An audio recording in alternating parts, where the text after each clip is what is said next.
What's up, everybody? My name is Al. And I'm Terez. And we are the Joneses. And today we want to share a very special story with you of how we paid off $64,000 in 28 months.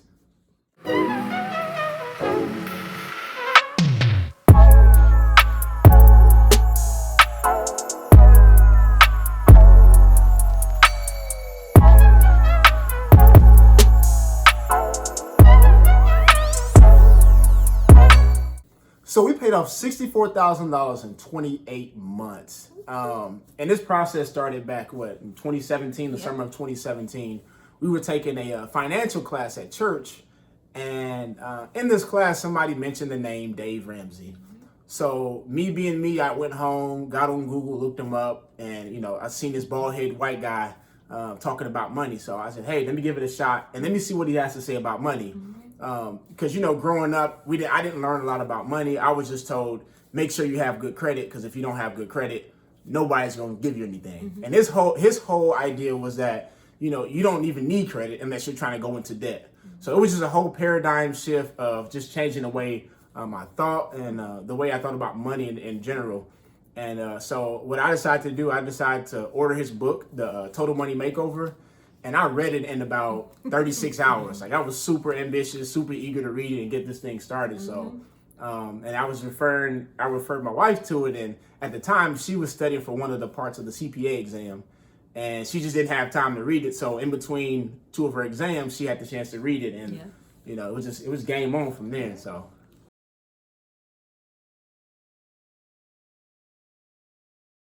So our debt fell into a few different categories. We had car debt, we had student loan debt, we had medical bills, and we had some credit card debt. To pay off all this debt, we used what Dave Ramsey calls the snowball method. Yes, and with the snowball method, you would line up all your debts, smallest to largest, and you would continue to make your minimum payments so that they would all stay current. And any extra money that you could squeeze out of your budget each month, you would just apply it all to the smallest debt until it was paid. I like the snowball method because Dave explains it as a behavior modifier. It allows you to see that you're getting traction and that you're getting somewhere, which gives you motivation to continue to keep going and paying off debt. Because as you see some of those small debts begin to go away, you start thinking to yourself that, you're scratching lines off your budget and you see in progress. So it's like, man, it allows you to see the light at the end of the tunnel and continue going.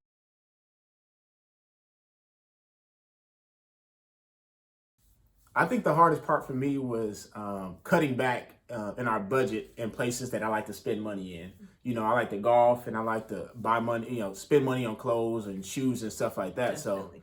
So I think it was hard for me to cut back in those areas because, we're married and, in a marriage, there's usually a couple types of different personalities. You usually have a spender or you have a saver, and I'm more of a spender. So it was kind of hard for me to cut some of that out and, put my focus towards paying off debt. And I would say another hard thing for me was seeing family members and friends, go out on vacation and take trips and stuff like that. I think we had friends who went to like Mexico or something like that. I'm like, hey, look at our friends. They in Mexico or whatever. I think you said, hey, look, our friends are in Mexico. And I'm like, man, I wish we could go to Mexico right now, but not right now because, we were focusing on paying off debt.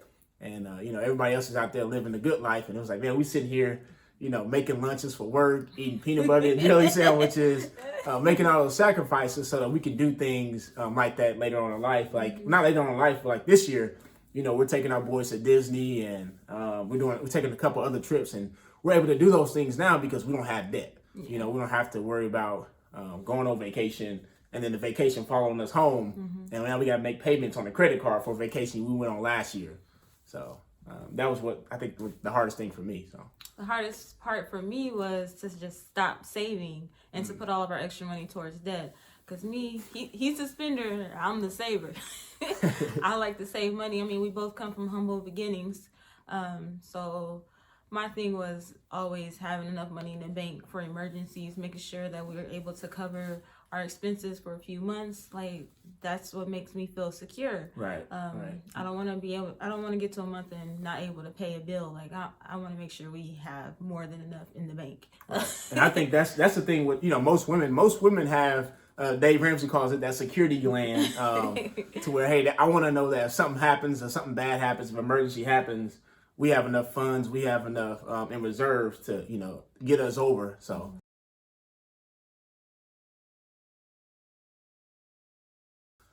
I feel like that with anything in life, you should always have a reason why you're doing what you're doing. And for me, it was, our marriage. We've been married 8.5, it'll be 9 years in September. And we know that money fights are one of the main causes of divorce in the country. So I felt like, well, if we can get a hand on this and get on the same page as it relates to our finances and money and debt, then we're ahead of the game, So my reason why was for us to be more generous. We have really big hearts. We love to give to others. We love to help others. But we weren't able to be as giving as we wanted to be because we had all these debt obligations. Yeah. The opportunities to give would present themselves, but we didn't have room in our budget. It's like, we wanted to, but we couldn't, Yeah, our heart was in the right place, but our budget was like, nah. Nah.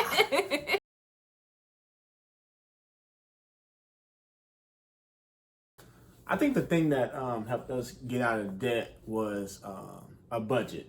Realistic budget. Right, a realistic budget. Because sometimes we make a budget and I hate to even say the word budget. I'd like to say spending plan, a plan or a spending plan, because when people hear the word budget, it's not a sexy word. It's not a popular word.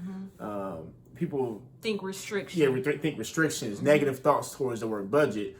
So I like to use the word like, spending plan, because if you have a plan for your money, you can spend freely without regretting. Yes. It's like, hey, I can go out and spend $100, or I can spend whatever money on, whatever it is, and not have to regret and come back home and be like, man, I shouldn't have spent that money because now my lights are off.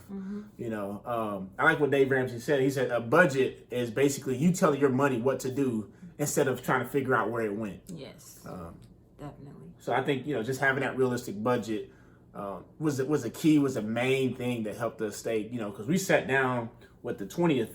We had a budget meeting every month. We sat down the 20th of every month to make the budget for the next month, because things change from month to month. You might have a registration sticker to get. You might have a birthday coming up for somebody, or a birthday gift to get for somebody else, oil changes, and stuff like that. So we sat down the 20th of every month and literally made our budget for the month coming up. So.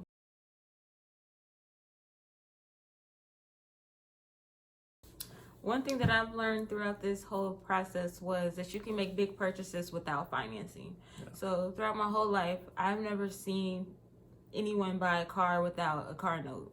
So when Alfred brought this whole debt-free lifestyle to me, I'm like, how can we buy a car without a car note? It's like, I don't have $20,000 in the bank, so I guess we'll never get a car. But this whole lifestyle is really opened my eyes to see that, you can live free without debt. Just have a plan. Make a sinking fund. Save the money over a few years instead of paying somebody else interest. Yeah, that's good. So for me, I feel like I got more of a revelation than a lesson of something that I learned. And I think that revelation was that our debt is really just a direct reflection of us being impatient. It's a reflection of our impatience. So we're a culture that's so obsessed with whatever I want it now. Like, it's my money. I need, I want it now. I need it now. Like those commercials like that. It's like we're a culture where, I gotta have everything right now. And I think I've learned that, patience can save you a lot of headache, save you a lot of heartache as it relates to stress, because you can get you a car and have a car note, like you said, purchasing cars without cash. Purchasing cars without financing, and it saves you the headache of having to worry about every month I gotta make a car note payment. Because you miss one of them payments. Repo man's coming to get your car. And the thing is, it's like, well, we can save up 2 years, 3 years, that same amount of money and go purchase a car cash. And to whereas if something was to happen, emergency happened, you can't stop making a car note payment, but you can stop saving up money to put down for that car, in those 3 years. But so I think that was one of my main things is that, anytime I get into a situation where I feel like I'm being impatient or I'm feeling itchy about I want to purchase something or it'd be nice to have something, I have to really check myself and say, hey, are you being impatient? You know, could you actually wait to purchase whatever it is that you're desiring? And it's like a lot of times it's yes. You know, like right now I'm driving a car that I had. So you know, one of our first cars when we got married, it's a 2005 Cadillac SRX with 150 something thousand miles on it. It works. And it works. I'm driving. I'm still driving it. And I want a new car, but I'd rather wait for another year until we're able to purchase another car cash. You know, I don't have an issue with that. Some people, they have an issue with that. You know, like we always in the. You know, I also feel like that. You know, we live in a culture where everybody feels like they deserve everything. You know, or everything is. You know, they're babies. You know, in the sense that I work. You know, I work a job. I make money, so I deserve whatever it is. And sometimes that comes at a cost, you know, and that cost is what? Interest. Or they're looking at other people. Exactly. So, you know, you looking at other people and comparing yourselves like, hey, what they got, Trying to what keep I up with have. the Joneses. Keep up with the Joneses. Don't keep up with us. We broke, y'all. No, I'm just playing. We ain't broke, but, you know, don't try to keep up with the Joneses. The Joneses will have you in the bankruptcy line, you know, so stay in your lane. Stay in your lane. All right, so thank y'all for hanging with us. We have only scratched the surface of what this whole journey has been about for us. So we'll definitely be making more content, more videos about specifics of what we went through to reach this goal. So please come back, subscribe, like this video, comment below things that you guys might want to hear about or things that you guys want us to create content about. You know, just come back and hang with us. We appreciate y'all. Love y'all. Peace.